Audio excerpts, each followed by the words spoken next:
Now, I don't know about you, but I woke up this morning feeling fine. I woke up with heaven on my mind. Now, do you recognize those words? If you're well acquainted with Southern gospel music, then perhaps you'll remember that's the opening line of one of the great classic songs sung by so many of those gospel quartets. It's a song entitled Feeling Mighty Fine. It was written by a man named Mosey Lister.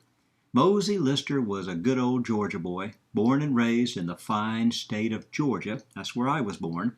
He was a part-time Baptist preacher, full-time songwriter, wrote over 700 Christian songs, and he was the original lead singer of the Statesman Quartet. Now, while I think that's fun to hear that song, I woke up this morning, I had heaven on my mind. I got to ask the question, seriously? Does anybody do that? Does anybody pop out of bed and the first thing they think is heaven? You know, we're so busy with the here and now, all the things we got to get done. I think that's what we think about most of the time, and maybe occasionally we take the time to think about heaven. Now, when we go to church, we'll think heaven. When the preacher preaches about heaven, or the songs mention heaven, then we'll think about heaven. Of course, every time we go to a funeral, we think about heaven, because once again, the preacher's going to mention it in the sermon. The songs will talk about it. We're saying farewell to a departed saint. But in our day-to-day life, how much do we think about heaven? Now, I suppose as we get older, as we draw nearer and nearer the threshold that separates this life from what is coming next, maybe then we think more and more about heaven. Maybe there's a shift in our way of thinking from those early years when we think, oh, I got plenty of time, to now my days are numbered. As we start to make that orientation shift in the way we look at our life, when we start to think along the lines of that Bob Dylan song, I'm knocking on heaven's door, maybe then we start to think more about heaven. But you know, no matter what age you are or your life circumstances, I'm going to suggest to you that any time is a good time to think about heaven. The Apostle Paul encourages us to think about heaven and think about it often. He says in Colossians chapter 3, verse 1, since you have been raised with Christ. I'll pause just to tell you what he's talking about there. He's referring to your baptism. Back in chapter 2 of Colossians, verse 12, he described baptism, that you were buried with Christ in baptism. We dunk you under the water like burying a body in the ground. And then you were raised up with him through your faith in the work of God. And that resurrection out of the waters of baptism, that was a spiritual resurrection. And it put in your heart the hope that one day your body will also come forth from the grave and you'll be called to your heavenly home with Jesus. Now, with that hope in our hearts, that we are one day going to be called to heaven, Paul says, set your sights on things above, where Jesus Christ is seated at the right hand of the Father. You need to set your sights on heaven. Be heaven-minded. Well, I'm in the mood to talk about heaven. I'm feeling mighty fine. I got heaven on my mind. That's what we're going to talk about in this new series of lessons. We're going to talk about heaven. Now, I've also got some unfinished business I need to attend to.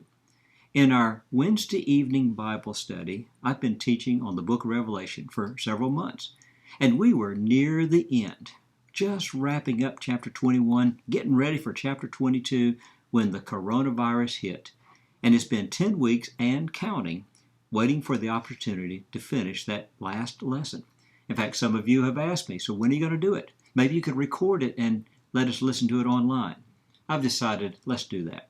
Let's go ahead and finish our study of the book of Revelation. Those last two chapters, 21 and 22, they're all about heaven, John's vision of heaven. So I've decided, let's back it up just a bit. Let's start off at the beginning of chapter 21, in case some of you weren't here with us when I lectured on chapter 21. And even if you were here, that was weeks ago. You've probably forgotten by now. We'll start at chapter 21 and work our way into chapter 22 and let the book of Revelation describe heaven to us. Now, let me set things up for you. The author of the book of Revelation, the Apostle John.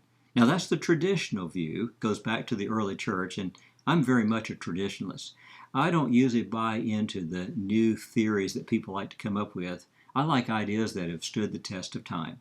So I'll be referring to the Apostle John as we talk about the book of Revelation. The traditional dating of the writing of the book, into the first century, somewhere in the mid-90s, is the traditional date during the persecution that was being done by the Roman Emperor Domitian. The story is recorded for us on the island of Patmos. John tells us that in Revelation chapter 1, verse 9. I was on the island of Patmos when I received the first vision. Now, Patmos was an island in the Aegean Sea. That's between Turkey and Greece, our modern-day countries. Patmos was about 50 miles off the coast of Turkey. Back in those days, Turkey was known as Asia Minor. It was the center of Christianity at that time. You had the great city Ephesus and the big church of Ephesus, plus you had all the other cities and churches that are mentioned in the New Testament, like Smyrna and Sardis and Pergamum and Thyatira. This was a big center of Christianity. The Apostle John was ministering there. He was the leader of the churches of Asia Minor.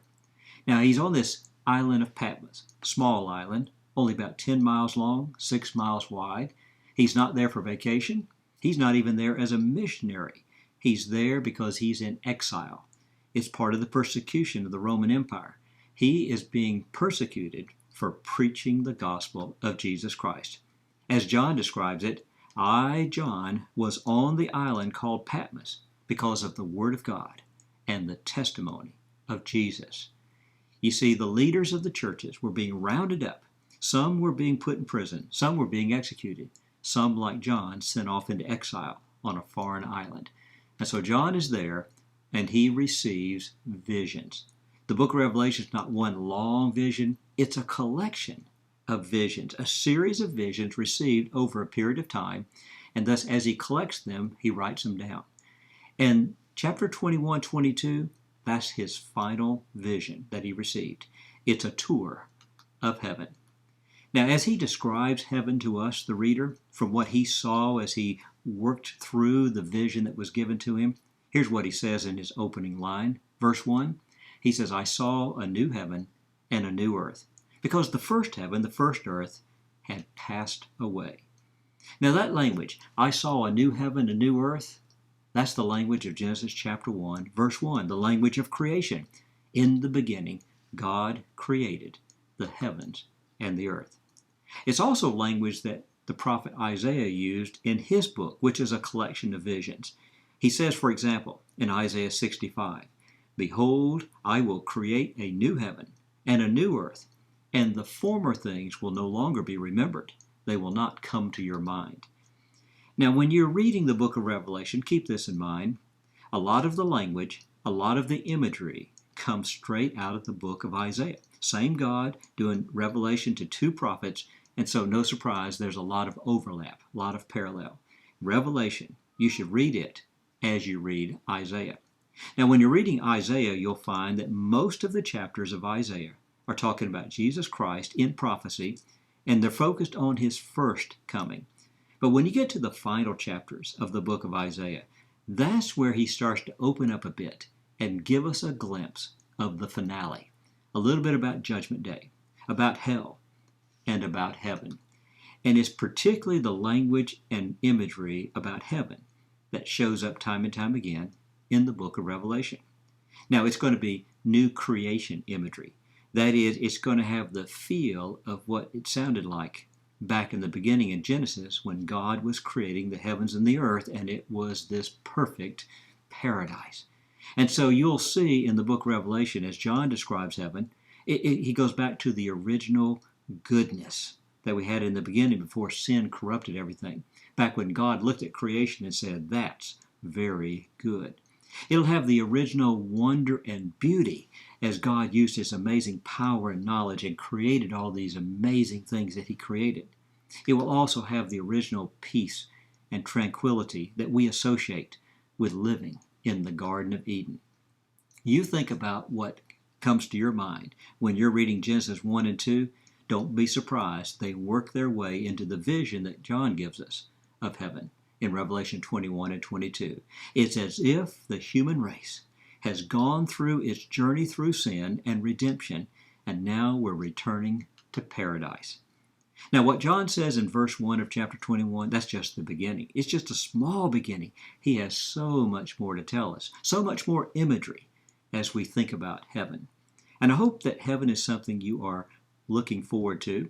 That's what Peter says we ought to be doing. Peter says, in keeping with the promise that God has made, we are looking forward to that new heaven, that new earth, where righteousness dwells. Looking forward to something new, a brand new start. Looking forward to a place where righteousness is prevailing and sin no longer is an issue. Looking forward to the joys and the blessings of the fellowship, the reunion that we'll have in heaven. So join me each day for 10 minutes, and we'll work through Revelation chapter 21, 22, verse by verse. And as we do so, we'll take a little walk with John through that vision he had of heaven. And I guarantee that as we study about heaven from the book of Revelation, it will brighten your day. Oh, you'll be feeling mighty fine with a little bit of heaven on your mind.